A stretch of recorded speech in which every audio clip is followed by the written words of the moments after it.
नमस्कार, हमारा नाम है शिवम झा और आप देख रहे हैं सत्यवार्ता न्यूज़। सत्यवार्ता न्यूज़ की टीम अपने दर्शकों को एक नया शो लेके आई है जिसका नाम है आपकी सोच।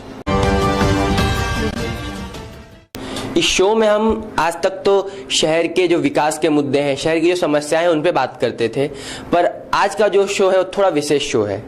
आज तक आपने शहर में समाज सेवक सुना होगा जो लोगों के हित के लिए काम करते हैं, पर आज जो हमारे जो गेस्ट हैं स्टूडियो में, वो लोगों के लिए नहीं बल्कि उन लोगों के लिए काम करते हैं जो जिनको शायद ही कोई देखता रहेगा, यानी जानवरों के लिए, और खास करके वो जो वफादारी के लिए फेमस है, यानी जो शहर के जो कुत्ते हैं मैडम, उनके लिए काम करते हैं। आज हमारे साथ हमारे जो स्टूडियो में जो है वो दीप्ति देशमुख मैम है। मैम, स्वागत है आपका हमारे स्टूडियो में। मैम, मेरा सवाल ये है आपसे कि जो ये आज तक जो समाज सेवा होती थी इंसानों के ऊपर होती थी, पर कुत्तों के लिए करना, ये सोच कहाँ से आई, इसके बारे में थोड़ा जानकारी देंगे। सबसे पहली बात तो ये है कि मैं सिर्फ कुत्तों के लिए नहीं करती हूँ। तो जो लावारिस जानवर होते हैं, इसके अंदर बिल्ली, गधे, बंदर, ये सारे जानवर, कबूतर हो, ये सारे जानवर इसके अंदर आते हैं।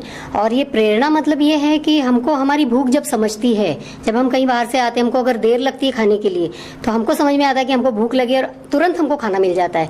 लेकिन अगर यही चीज़ अगर आप देखेंगे कि कहीं कचरे का कूड़ा पड़ा हुआ है और वहाँ पर जानवर जा रहे, बहुत सारा ढूंढते हैं, उसके बाद भी उनको नहीं मिलता है, तो ये चीज़ की जब हमको ये आती है कि नहीं भाई, अगर हम पेट भर के खा सकते, उनके पास कहीं और जरिया नहीं है खाने का, वो भूखे रहते हैं, फिर पानी पी के सो जाते हैं।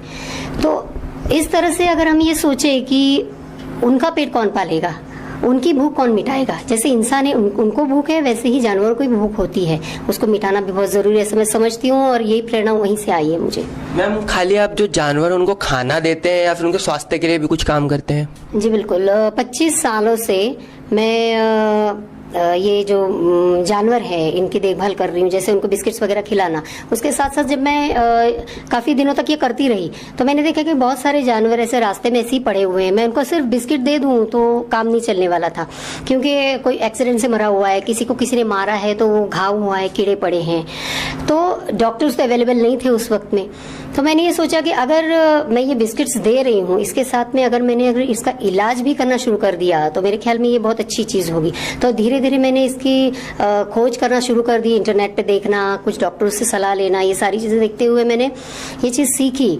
और आज तकरीबन आज के दिन तक मैंने 20,000 से ज़्यादा इन लावारिस जानवरों की जो है ये ट्रीटमेंट करके इनको अच्छा किया हुआ है। मैम, आप जो ये काम करती हैं, जो समाज सेवा का काम है इतना अच्छा, ये आप खाली भिवंडी में करते हैं कि भिवंडी के बाहर भी करते हैं? मुझे जहाँ जहाँ से बुलावा आता है, चाहे वो भिवंडी में हो, कल्याण में हो, कोन में हो, कालेर में हो, हर जगह पे जहाँ जहाँ बुलाया जाता है, जिनको मेरे बारे में मालूमात है, वहाँ मैं जाकर ये इनकी सेवा करती हूँ। इंडिविजुअली पर्सनल करते हो या फिर कोई संस्था है, कोई एनजीओ है? नहीं, ये मैं अपने खुद के खर्चे पर, क्योंकि मैं एक योगा इंस्ट्रक्टर भी हूँ, तो योगा के इसमें से जो भी मुझे आमदनी होती है, उस आमदनी में मैं अपने घर के कुछ भी चीज़ें हैं उस चीज़ के ऊपर इस्तेमाल करते हुए जो बचता है वो सारी चीज़ें मैं इनके ऊपर खर्च करती हूँ। तो मैम, आज पिछले 25 सालों से आपके मतलब खुद के पैसों से, खुद के जो आपकी मतलब आर्थिक स्थिति, उससे करते हो कि आपको कहीं से कोई डोनेशन वगैरह कोई संस्था से या फिर गवर्नमेंट की बहुत सी स्कीमें रहती हैं ऐसी, तो आपको उसका लाभ मिला कि नहीं मिला अब तक? नहीं, अभी तक का मैंने किसी को अप्रोच नहीं किया, क्योंकि मुझे ऐसा लगता है कि नहीं, अगर आपको अगर मैं बोलूं कि सर मुझे थोड़ा सा पैसा दे दीजिए, इसको खिलाना है, तो सामने वाले की सोच ये रहती है, अरे तुझे करना है तो तू खुद कर, तो मुझे क्यों बोलती है, मैं तो जितना है उतने में खत्म कर। तो मैंने आज तक तो किसी से मांगा नहीं है। हाँ, अगर कोई सामने से डोनेशन देना चाहे तो मैं रोकूंगी नहीं उसको, क्योंकि उसकी पर्सनल एक ये होती है। अगर देखा जाए तो कुत्तों से, खास करके कुत्तों की बात है, लगाव तो बहुत लोगों को रहता है, खास करके बच्चों को रहता है, पर एक मन में अंदर एक डर रहता है कि कहीं हमको वो काटेंगे। तो आपका पर्सनल एक्सपीरियंस क्या था इसका, कि आप मतलब उनके बीच में जाती हैं, उनसे मतलब इंटरेक्शन करती हैं, तो आपका पर्सनल क्या एक्सपीरियंस रहा कि क्या मतलब सही में वैसे होते जैसे लोग की थिंकिंग है? ऐसा है कि जैसे 25 सालों से मैं कर रही हूँ, उसमें बहुत से भिवंडी के जो एरियाज हैं वहाँ पे सारे जो जानवर हैं वो सब मुझे एक्चुअली पहचानते हैं, क्योंकि बचपन से उनको बड़ा किया हुआ है मैंने। ओके, तो ऐसा भी होता है कि वो खेलते रहते हैं, कुछ मस्ती करते रहते हैं, तो तब कई बार मुझे नाखून लगते हैं, काटते हैं। अभी देखिए ये जो है ये मुझे एक 10 दिन पहले घाव हुआ है। बहुत जोरदार काटा था वो कुत्ता, बल्कि उसको मैंने छोटे से बड़ा किया हुआ है। उसको अपन मार भी डाले ना तो भी वो मुझे काटेगा नहीं, लेकिन उसके ऊपर से गाड़ी चली गई थी और उसके सारे रिब्स जो है वो टूट गए थे। टूटने के बाद फिर भी जब मैं आई तो उसने उठ के मुझे देखने की कोशिश की, तो मैंने देखा उसकी जबान भी नीचे लटकी हुई है। तो मैंने क्या किया, बाजू के घर से लोटा भर पानी लिया और उसको पिलाने लगी, लेकिन उसकी जबान नीचे होने की वजह से वो पकड़ नहीं पाया पानी को। फिर से मैंने डाला तो वो पानी पकड़ने गया तो मेरा उंगली आ गई। लेकिन लोगों की ये थिंकिंग यार, आप तो मतलब इतने सालों से कुत्तों का करते हो तो आपको कैसे काटा। एक्चुअली वो काटते नहीं है किसी को। जब हम उनको कोई तकलीफ देते हैं, एक बार, 2 बार, 4 बार, इंसान भी तो सह लेगा। आजकल के इंसान तो सहते नहीं है, फिर भी इंसान सह लेगा, लेकिन कितना सहेगा। तो ये तो बेजुबान जानवर है, कहीं ना कहीं तो झपटी मारेंगे वो। तो गलत फहमी तो होनी नहीं चाहिए। और मुझे तो हर साल इंजेक्शंस लेने ही पड़ते, क्योंकि कभी कहीं काट लिया, कुछ कर लिया तो करना ही पड़ता है मुझे। मैम, अभी कुछ दिनों पहले की एक रिपोर्ट थी, एक एनजीओ ने दिया था कि जो मोदी सरकार है जो स्वदेशी अपनाओं पे जोर दे रही है, तो अभी जो मतलब वेल क्लास फैमिलीज हैं या फिर जो जिनके घर में बच्चों के लिए कुत्ते को जो शौक पालते हैं कुत्ते का, तो वो ज़्यादातर फॉरेन के जो डॉग्स हैं उनको मतलब मंगवाना पसंद करते हैं। तो इसके जगह पे जो हमारे जो खुद के देश के जो कुत्ते हैं, जो सड़क पे कुत्ते रहते हैं, उनके जो बच्चे रहते हैं, उनको पालना बेहतर है। ये कहाँ तक सही है, इस पे आपकी सोच क्या है? बिल्कुल, एक तो ऐसा है कि पहले से अगर हम देखना चाहें तो हमारे यहाँ पर एक इंडियन ब्रीड को बहुत अच्छे तरह से संभाला जाता था। ये अभी कुछ एक 15-20 सालों से ये जो बाहर की ब्रीड्स है वो आने लगी है, और ये पैसे वालों का काम है।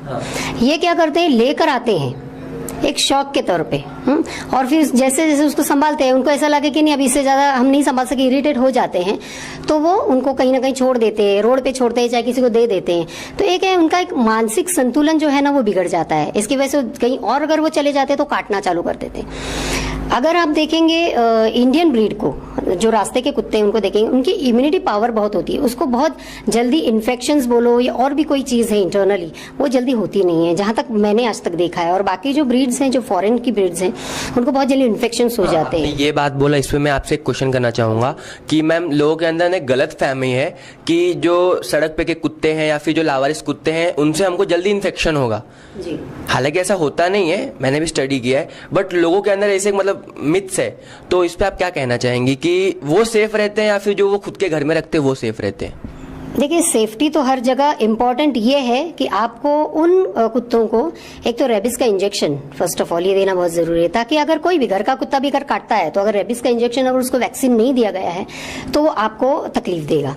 खुद के प्रिकॉशन के लिए या फिर बच्चों के प्रिकॉशन के लिए क्या करना चाहिए? प्रिकॉशन इन द सेंस कि पहले तो बच्चों को ये सिखाओ कि बाहर जाने के बाद या आपके घर के बाहर भी अगर कोई जानवर है, चाहे वो बिल्ली, कुत्ता या कोई भी जानवर हो, उसको आप मारे नहीं। ठीक है, ये अगर आप खुद सीख देंगे या आप खुद उसका आचरण करेंगे तो फिर आपका बच्चा उस पर आचरण करेगा। और अगर आपका बच्चा उसके ऊपर और हमला करता है या पत्थर मारता है, कुछ भी करता है, तो वो कहाँ तक सेफ्टी हो सकता है? वो भी तो सामने से रिएक्शन करेगा, फिर वो क्या कहेंगे कि भाई ये काटता है। ऐसा नहीं होता है। सबसे पहले तो जो हमारे पेरेंट्स हैं उनको ये चीज ध्यान में रखनी चाहिए कि हमारे बच्चों को हमको ही ये सिखाना पड़ेगा। मैम, अभी अगर हम बात करें तो जो कुत्ते रहते हैं उनको आप दवाई देते हैं या फिर खाना देते हैं, इसके अलावा आने वाले टाइम में आप उनके लिए और कुछ करने वाले हैं या फिर ऐसा कुछ?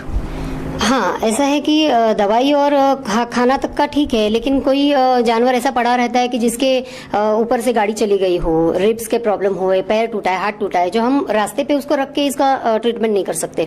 तो कई शेल्टर हाउस है जहाँ पर मैंने बात करके रखी हुई है, वहाँ पर ले जाकर मैं उनको रखती हूँ और खुद जाके वहाँ पर उनका इलाज सुबह शाम जाकर करती हूँ। जैसा अभी मैंने एक रास्ते के कुत्ते को जिसका पंजा पूरी तरह से सड़ चुका था, उसके पूरे हड्डियां दिख रही थी, तो मैंने उसके सारे कीड़े वगैरह निकाले, लेकिन वो रास्ते में ही जो मिट्टी है उसके अंदर वो लिप्त था, तो उसकी वजह से वो कितना भी हम साफ करें वो नहीं निकल पा रहा था। तो मैंने क्या किया, उसके कीड़े वगैरह निकाल के उसको वहां एडमिट किया और सुबह शाम 2 वक्त जाकर उसको आईवी चढ़ाया, जिसकी वजह से वो बहुत तंदुरुस्त हो गया कुत्ता। तो आगे जाकर मेरा ये प्लानिंग है कि लोग बहुत सारे ऐसे बोलते हैं कि भाई ये कुत्तों को यहाँ से उठाओ, यहाँ से भगाओ, तो कहीं ना कहीं इनको शेल्टर हाउस होना जरूरी है। उनकी नसबंदी होना सबसे पहली बात मैं बोलती हूँ इम्पोर्टेंट है, क्योंकि अगर हम नसबंदी उनकी करेंगे, अगर आप देखेंगे म्यूनिसिपैलिटी वाले जो नसबंदी का ये जो प्रोग्राम करते हैं या टेंडर्स देते हैं, उसके अंदर ये सही से इलाज करते हैं या नहीं, ये देखना भी बहुत जरूरी है। अगर वो इलाज सही से करे या नसबंदी सही से करे तो आगे जाकर ये इनका जो उत्पन्न है ये बढ़ेगा नहीं। और हम जितने हैं उन्हीं को अच्छे से देखभाल कर पाएंगे। मैम, जब हमारी टीम ने रिसर्च कर रहा था, हमें जब पता चला कि आप हमारे गेस्ट बन के आने वाले हो, तो हमारी टीम ने रिसर्च किया तो हमें पता चला आपको कुछ मतलब बच्चन साहब से आपने मतलब क्या कनेक्शन क्या है वो वहाँ का, उसका थोड़ा इन्फॉर्मेशन देंगे मैम। जी, बच्चन साहब जो हैं ये मेरे प्रेरणा स्रोत हैं और मैं मतलब फैंस क्लब से जुड़ी हुई हूँ और उनसे हमेशा मिलते रहती हूँ। एक तो उनसे प्रेरणा ये मिलती है मुझे कि कोई भी आप काम करो उसके अंदर इतने डेडिकेशन के साथ चले जाओ ना कि वो काम आपको पूरी तरह से उसका उपज मिल जाए आपको। जैसे बोलते हैं ना कि कोई पत्थर को अगर परिस ने टच कर दिया तो उसका सोना बन जाता है, वही चीज बच्चन साहब की है कि उन्होंने उनका हाथ जो है मेरे सर पे है आज, तो आज इसी वजह से मैं इस मुकाम पर पहुंच पाई हूँ। मैम, आपने बोला प्रेरणा स्रोत, तो किस हिसाब से प्रेरणा स्रोत मतलब मैम थोड़ा इन्फॉर्मेशन देंगे। बिल्कुल, जैसे कि बच्चन साहब का अगर आप मिलने जाओ, अगर वो अपॉइंटमेंट देते हैं आपको, अगर वो बोलेंगे मैं 10:05 पर आऊंगा तो आपको 10:05 पर वहां टच होना है, क्योंकि 10:05 पर वो बराबर बाहर आते हैं। एक तो टाइमिंग्स उनके काम के प्रति जो उनकी श्रद्धा है, वो एक डेडिकेशन है, वो फिर जो लोगों के लिए वो करते हैं, जो भी सोशल वर्क है या जो भी है, वो पूरे डेडिकेशन के साथ वो करते हैं। तो ये चीज है कि मैंने उनसे बहुत सारी चीजें उनसे सीखी है। मैम, आप तो ये 25 सालों से करते आ रहे हो, पर ये लॉकडाउन के दौरान हालांकि आप देते थे उन्हें, पर फिर भी ढाबे होटल वगैरह चालू रहते थे, उनको थोड़ा बहुत खाना वहां से भी मिल जाता था।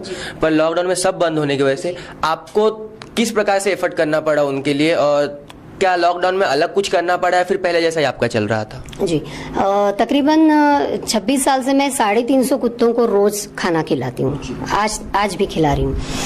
लेकिन लॉकडाउन के वक्त में क्या हुआ था कि हर जगह बंद था, तो मेरी एक तो पहले से एक तमन्ना थी कि मैं गाड़ी पर बैठकर बॉक्सेस लेकर भिवंडी के हर जगह जाकर जानवरों को खिलाऊं। तो लॉकडाउन ने ये एक मौका मुझे दिया है कि मैं पूरे भिवंडी में हर एक गली में, हर एक, जैसे आप समझ लीजिए जैसा हमारा मानकोली से लेकर यहाँ तक मंडी तक का जितना भी एरिया होता है, वहाँ तक के पूरे कुत्तों को मैंने जाकर दिया है। जबकि बाइक पर बैठकर बॉक्सेस लेकर, मेरे साथ में बहुत से लोग हैं जिन्होंने मुझे सपोर्ट किया कि भाई मेरे पास तो बाइक नहीं, मुझे चलाने आती नहीं है, बट उन्होंने मुझे अपनी बाइक का ये देकर, सपोर्ट देकर उन्होंने मुझे बिल्कुल हेल्प की है। मैं हर जगह जाकर उनको देते आई हूँ और जहाँ जहाँ वो लोग मिले मुझे सड़क पर क्या बोलते हैं जख्मी, उनको हर एक को मैंने इलाज किया और मुझे बहुत अंदरूनी सुख मिला है इसमें। मैम, कोई छोटी सी स्टोरी जो हमारे व्यूअर्स आप शेयर करना चाहें कुत्तों को लेकर? स्टोरी तो नहीं बोलूंगी मैं, लेकिन जी एक जरूर बोलना चाहूंगी। मेरे सारे जो बच्चे, अब मैं उनको कुत्ता नहीं बोलती, मेरे जितने भी बच्चे हैं वो हर चीज मेरी पहचानते हैं या मैं उनकी हर चीज पहचानती हूँ। वो अगर रोते हैं तो क्यों रोते हैं वो भी मैं जानती हूँ। तो उनको हर एक को शेक हैंड यानी हाई फाई करना, उनको यहाँ बोले तो पप्पी देना, ये दिया तो काटना, ये सब चीजें मैंने सिखाई है।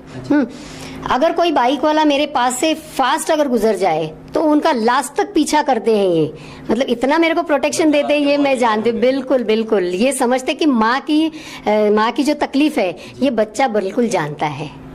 मैम, अगर कोई अभी हमारी जो न्यूज़ जाएगी इसको देख के अगर आपको कोई सपोर्ट करना चाहे या फिर किसी एरिया में कोई कुत्ता जो आपकी हेल्प मतलब जिसको लगने वाली है, तो आपसे किस प्रकार से कांटेक्ट कर सकते हैं? वो मेरे नंबर पे मुझे कांटेक्ट कर सकते हैं, क्योंकि मेरा कोई ऐसा NGO नहीं है, क्योंकि मैं नहीं चलाती हूँ। 9075209206। Thank you ma'am. Thank you. ये थे हमारे साथ दीप्ति देशमुख मैम। अगले एपिसोड में हम किसी और जनप्रतिनिधि, कोई सोशल वर्कर के साथ मिलेंगे। तब तक के लिए इजाजत, धन्यवाद। सत्य वार्ता की ताजा खबरें सबसे पहले देखने के लिए नीचे दिए गए लाल बटन को दबाकर सब्सक्राइब करें, बेल आइकन दबाना ना भूलें, साथ ही लाइक एंड शेयर